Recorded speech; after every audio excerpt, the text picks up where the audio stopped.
시편 23편에는 수세기 동안 종교 지도자들이 가르치기를 꺼려했던 숨겨진 단어가 있습니다. 왜냐하면 이 단어는 가난과 영성에 대해 당신이 지금까지 들어온 모든 것을 무너뜨리기 때문입니다. 이 단어는 위기 속에서도 불을 끌어당긴 왕들과 예언자들, 족장들에 의해 사용되었습니다. 그리고 이제 곧 당신에게 드러나게 될 것입니다. 당신이 오늘 들을 내용을 실천한다면 21일 안에 재정적 현실이 바뀔 수 있습니다. 하지만 주의하십시오. 이 계시는 단순한 호기심을 위한 것이 아닙니다. 이는 결핍을 완전히 끊어낼 준비가 된 사람들을 위한 것입니다. 당신은 시편 23편을 부드러운 기도문, 고통과 불확실한 순간들을 위한 위로로 배우며 자라왔을 것입니다. 마치 어려운 시기를 위한 영적인 담요처럼 말이죠. 하지만 이 해석은 위안을 주기는 해도 훨씬 더 깊고 강력한 무언가를 숨기고 있습니다. 수세기 동안 의도적으로 감춰져 온 영적 기술, 신성한 번영의 설계도입니다. 이제 그 장막을 걷어낼 시간입니다. 이 시편의 저자인 다윗은 단순히 도움을 간청하던 패배한 농부가 아니었습니다. 그는 전략가였고 전사였으며 왕이었습니다. 하지만 무엇보다도 그는 자신의 세대에서 가장 번영한 인물 중 하나였습니다. 그의 부는 상징적인 것이 아니라 측정 가능하고 풍성하며 눈에 보이는 것이었습니다. 다윗은 그의 아들 솔로몬에게 셀 수 없을 만큼의 막대한 유산을 남겼고 솔로몬은 인류 역사상 가장 부유한 인물이 되었습니다. 그렇다면 한 목동이 어떻게 이토록 위대한 위치로 올라설 수 있었을까요? 시골의 무명 인물이 어떻게 재정, 정부, 영성의 모범이 되는 인물이 되었을까요? 그 답은 바로 시편 23편에 있습니다. 이 시편은 단순한 기도가 아니었습니다. 그것은 다윗의 개인적인 현실 창조 지도, 올바르게 활성화될 때 구체적이고 가시적이며 놀라운 결과를 만들어내는 영적 암호의 집합이었습니다. 끝까지 함께 하십시오. 다윗이 재정적 결정을 내리기 전마다 사용했던 정확한 의식을 당신에게 공개할 것입니다. 이 실천은 당신의 경제 현실의 열쇠를 돌릴 수 있습니다. 한 걸음 더 나아가 봅시다. 다윗이 여호와는 나의 목자신이라고 썼을 때 그는 단지 돌봄이나 위로의 관계를 묘사한 것이 아니었습니다. 그는 경제적 언약을 세우고 있었습니다. 하나님을 단지 보호자가 아니라 자신의 재정 인생의 대주주로 삼는 영적 파트너십을 선언한 것입니다. 비즈니스 세계에서 대주주는 더 많은 권한과 영향력을 가지며 종종 이익과 전략적 방향에 더 큰 책임을 집니다. 다윗이 하나님을 자신의 목자라고 선언했을 때 그는 이렇게 말하고 있는 셈이었습니다. 나는 경제나 정부, 인간적인 능력을 신뢰하지 않는다. 나는 나의 재정적 운명을 전능하신 분의 인도 아래에 둔다. 그리고 여기서 가장 중요한 포인트가 나옵니다. 히브리어 원문에서 나에게 부족함이 없으리로다 라는 구절은 막연한 기대나 소망이 아닙니다. 그것은 절대적인 선언입니다. 사용된 히브리어 문법 구조는 수학적인 확신을 전달합니다. 마치 다윗이 이렇게 말하는 것과 같습니다. 무엇인가 부족한 것은 불가능하다. 왜일까요? 그 이유는 다윗의 공급 원천이 제한되지 않았기 때문입니다. 그의 신뢰는 눈에 보이는 자원에 있는 것이 아니라 무우에서 자원을 창조하시는 하나님께 있었습니다. 이 사고방식이 생존하는 자와 번영하는 자를 가르는 기준입니다. 많은 사람들이 하나님을 의지한다는 것은 최소한에 만족하고 생존을 바라는 것이라고 믿습니다. 그러나 다윗은 우리에게 보여줍니다. 하나님을 의지하는 삶이란 풍요를 기대하며 사는 삶이라는 것을. 그리고 조금 뒤에 당신은 족장들이 이 무한한 공급의 근원에 접근하기 위해 사용했던 비밀을 이해하게 될 것입니다. 그리고 그것을 오늘날 어떻게 적용할 수 있는지도요. 다윗이 쉴 만한 물가로 인도하신다고 썼을 때 그는 단순히 고요하고 아름다운 장소를 묘사한 것이 아닙니다. 그는 특정한 종류의 공급원을 드러내고 있습니다. 히브리어 원문에서 이 물가는 끊임없이 흐르고 마르지 않고 멈추지 않는 물을 의미합니다. 이는 일시적인 강이나 가뭄에 마르는 웅덩이가 아니라 지속적이고 안정적인 셈입니다. 조용하지만 결코 끊기지 않는 흐름입니다. 그렇다면 이것이 당신의 재정에 왜 중요한 것일까요? 이 물가들은 영적으로 말하면 끊임없는 노력이나 매일의 투쟁에 의존하지 않는 수입의 원천을 의미합니다. 이것은 하나님께로부터 오는 공급의 통로이며 초자연적인 방식으로 그리고 안정적으로 흐릅니다. 이것이 모든 것을 바꿉니다. 왜냐하면 결핍 가운데 사는 사람은 늘 바쁘고 늘 생존 모드에 있으며 생계 때문에 일하고 돈을 쫓기 때문입니다. 그러나 쉴 만한 물가를 따라 걷는 자는 그 반대입니다. 돈이 그를 쫓기 시작합니다. 기회가 찾아옵니다. 사업이 자연스럽게 흐릅니다. 공급이 다가옵니다. 이 계시는 마음의 깊은 재프로그래밍을 요구합니다. 대부분의 사람들은 번영이란 극도의 노력, 긴 노동 시간, 끊임없는 희생의 결과라고 배워왔습니다. 물론 노력은 중요합니다. 그러나 하나님이 공급의 근원이 되실 때 그 노력은 고통이 아니라 방향이 됩니다. 당신은 절망이 아닌 목적을 따라 움직입니다. 결핍의 사고방식에서 영원한 흐름의 사고방식으로 바뀌는 것은 양동이를 강물로 바꾸는 것과 같습니다. 양동이는 금방 바닥나지만 강물은 계속 흐릅니다. 당신이 오직 자신의 노력에만 의존한다면 당신은 자신의 에너지, 시간, 능력이라는 한계에 갇히게 됩니다. 그러나 당신이 쉴 만한 물가에 접근하게 되면 그 근원은 당신이 아닙니다. 하나님이십니다. 그리고 하나님은 결코 마르지 않으십니다. 이것이 기도하고 금식하고 애쓰는 수많은 사람들이 여전히 부족 속에 사는 이유입니다. 왜냐하면 그들은 아직 하나님의 흐름이 흐르는 자리에 자신을 위치시키는 법을 배우지 못했기 때문입니다. 그들은 강계의 씨를 뿌려야 할 곳에서 우물을 파고 있으며 이미 준비된 근원과 일치하기보다는 스스로 근원을 만들려고 애쓰고 있습니다. 그리고 잠시 후 이 단순한 계시가 어떻게 한 평범한 사람의 사고를 재프로그래밍하여 30일도 안 되어 그의 수입을 3배로 만들었는지 보여드릴 것입니다. 하지만 지금 우리는 신성한 번영에 대한 가장 불편하면서도 가장 해방적인 진실을 마주해야 합니다. 그것은 어두운 골짜기를 피하게 해주는 것이 아닙니다. 오히려 그 골짜기들을 기적의 문으로 바꿔주는 것입니다. 다윗은 이렇게 썼습니다. 내가 사망의 음침한 골짜기를 다닐지라도 해를 두려워하지 않을 것은. 대부분의 사람들은 이 구절을 어려운 시기의 격려로 해석합니다. 그러나 히브리어 원문에서 이 골짜기는 매우 구체적인 의미를 가지고 있습니다. 이는 목자들이 양떼를 가장 영양가 높은 초지로 인도할 때 선택하는 가장 위험한 경로였습니다. 그 길은 포식자, 어둠, 자연의 함정들로 둘러싸여 있었습니다. 하지만 동시에 가장 풍요로운 지역에 도달할 수 있는 유일한 길이기도 했습니다.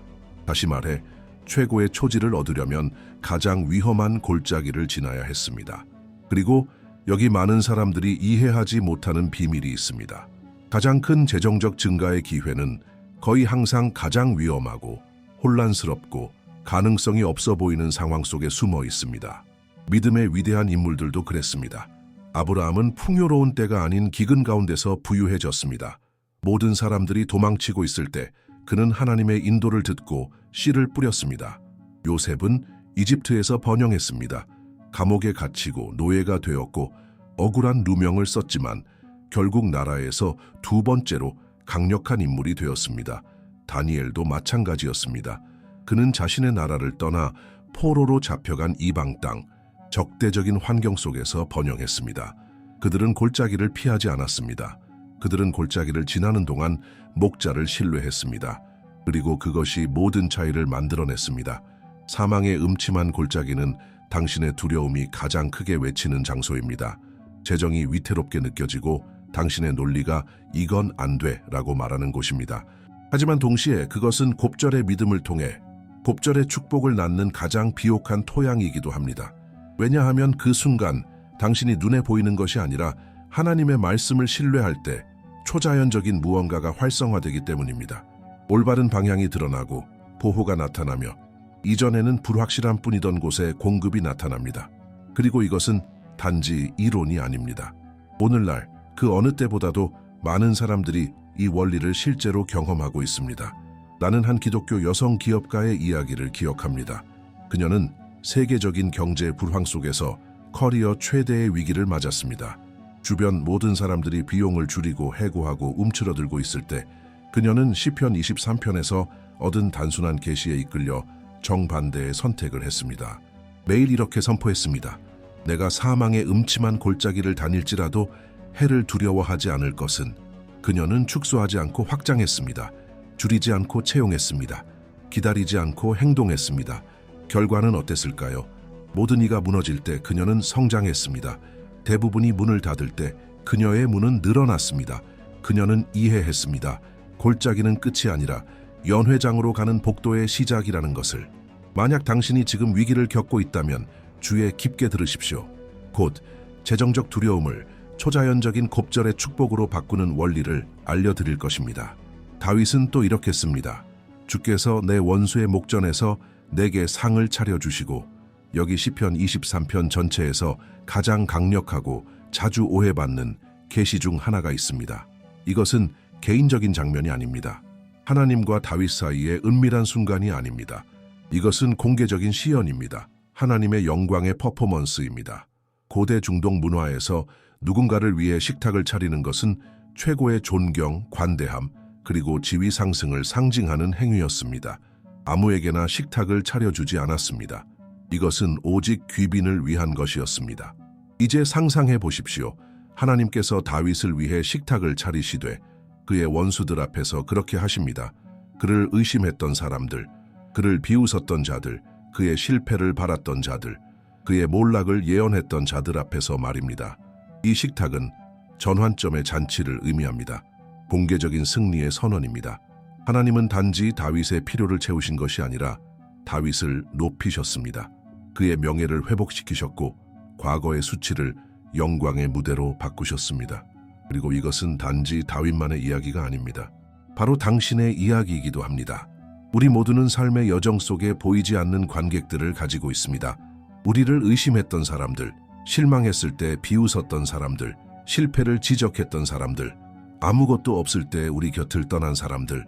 그러나 하나님께서 식탁을 차리실 때 그것은 비밀스럽게 이루어지지 않습니다. 하나님은 모두가 볼 수 있도록 하십니다.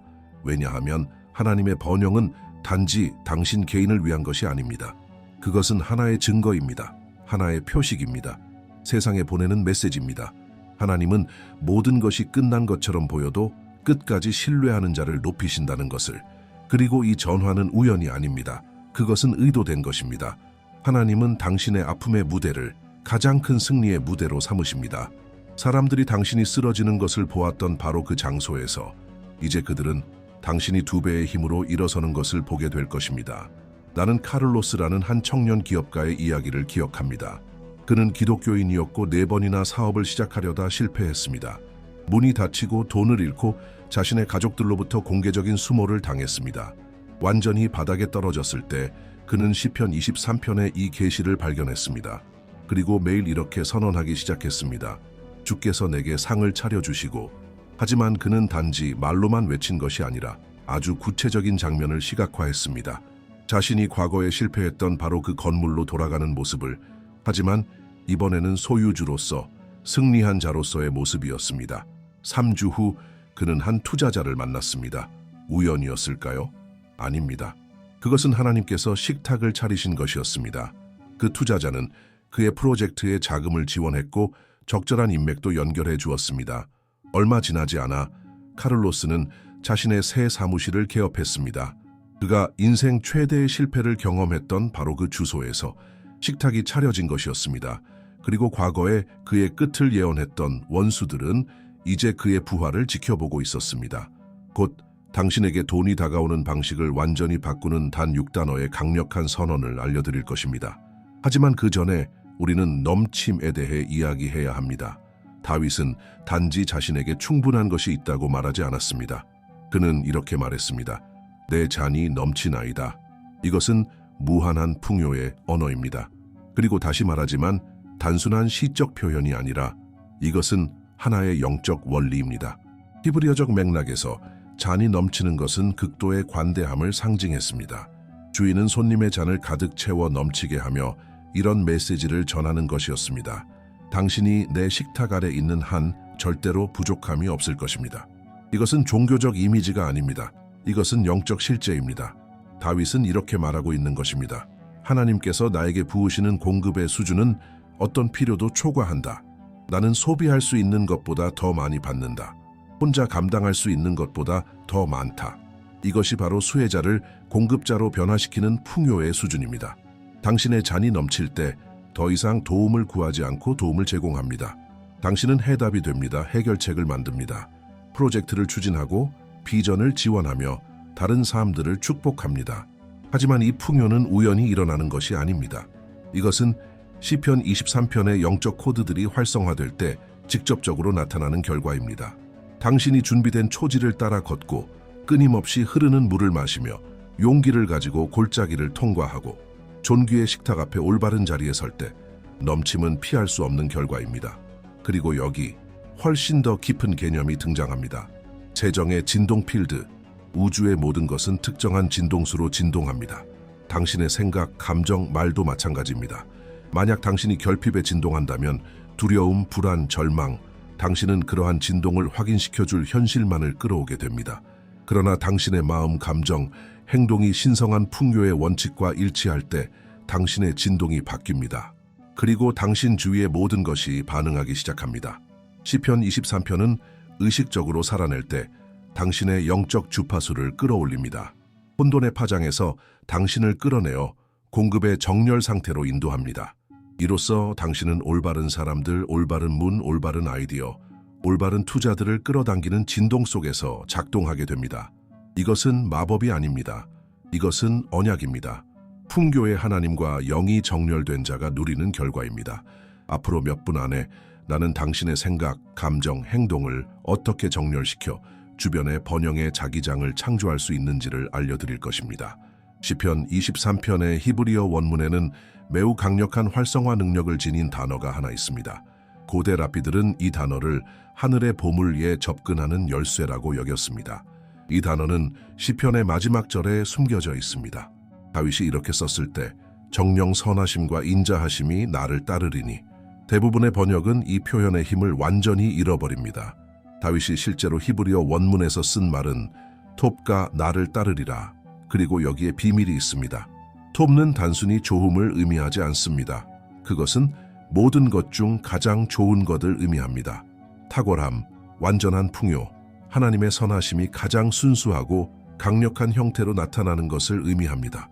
톱는 완전하고 넘치며 놀라운 질을 뜻합니다. 그것은 하늘이 땅을 침투하고 현실이 약속 앞에 굴복하는 순간입니다. 다윗은 단지 좋은 일이 생길 것이라고 말한 것이 아닙니다. 그는 하나님의 최고의 본질이 매일같이 자신을 추적하고 찾아오고 감쌀 것이라고 선언한 것입니다. 그리고 이 단어는 의도적인 믿음을 담아 발음될 때 영적 정렬의 주파수를 창조하여 보이지 않는 세계에 당신을 위해 준비된 모든 것과 일치하게 합니다. 그래서 히브리 신비주의자들은 단순하지만 매우 강력한 하나의 의식을 만들었습니다. 다윗이 매일 실천했던 의식입니다. 단 3분 만에 이루어지는 의식입니다. 첫 번째, 1분 동안 그는 오른손을 가슴에 얹고 이렇게 선언했습니다. 여호와 이레 나의 공급자시여 오늘 내 삶에 당신의 공급을 활성화하소서. 두 번째, 1분 동안 그는 기회들, 열린 문들, 계약들, 아이디어들, 자원들, 그리고 만나야 할 사람들을 시각화했습니다. 세 번째, 1분 동안 그는 톱이라는 단어를 3번 반복하며 발음했습니다. 깊은 호흡과 확신을 담아 하나님의 최선이 이미 오는 중임을 믿으며 외쳤습니다. 이 의식은 시간이 흐르면서 토라를 연구하는 이들 사이에서 수천 년 동안 전해 내려온 실천이 되었습니다. 그들은 번영이 단순한 약속된 축복이 아니라 활성화되어야 할 하나의 영적 주파수임을 이해한 자들이었습니다. 그리고 이 영상의 마지막에서 나는 수세대에 걸쳐 수많은 가정의 삶을 변화시켜온, 그리고 소수만이 감히 발음했던 정확한 단어를 당신에게 공유할 것입니다. 이제 우리는 훨씬 더 깊은 단계로 들어가야 합니다. 풍요의 영적 시련은 단지 믿음의 문제가 아닙니다. 그것은 또한 과학적으로 설명될 수 있고 심지어 예측될 수도 있습니다. 바로 수천 년 전부터 성경이 이미 알고 있던 사실을 현대 과학이 이제야 밝혀내기 시작한 분야, 양자 물리학입니다. 현대 물리학에 따르면 우주의 모든 것은 서로 다른 주파수로 진동하는 에너지입니다. 생각, 말, 감정은 진동 에너지이며 이들은 양자장과 상호작용합니다. 그리고 이 진동들이 명확한 의도와 정렬될 때 무한한 가능성의 세계가 하나의 현실로 붕괴됩니다. 이것이 바로 현현의 소용돌이입니다. 이는 3가지 요소가 하나로 만날 때 활성화되는 영적이며 에너지적인 장입니다. 올바른 생각, 고양된 감정, 그리고 일치하는 행동입니다. 올바른 생각이란 당신이 나타내고자 하는 것을 명확하게 시각화하는 것입니다. 막연한 바람이 아니라 구체적인 이미지, 숫자, 상황까지 포함한 선명한 비전입니다.